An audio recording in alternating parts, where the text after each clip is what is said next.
أنزل فيه القرآن هدى للناس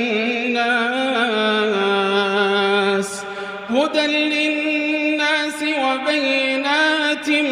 من الهدى والفرقان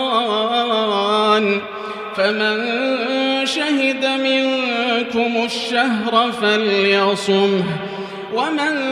كان مريضا أو على سفر فعدة من أيام أخر يريد الله بكم اليسر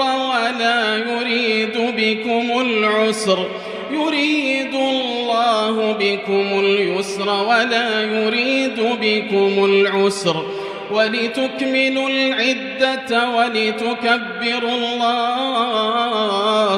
ولتكبروا الله على ما هداكم ولعلكم تشكرون.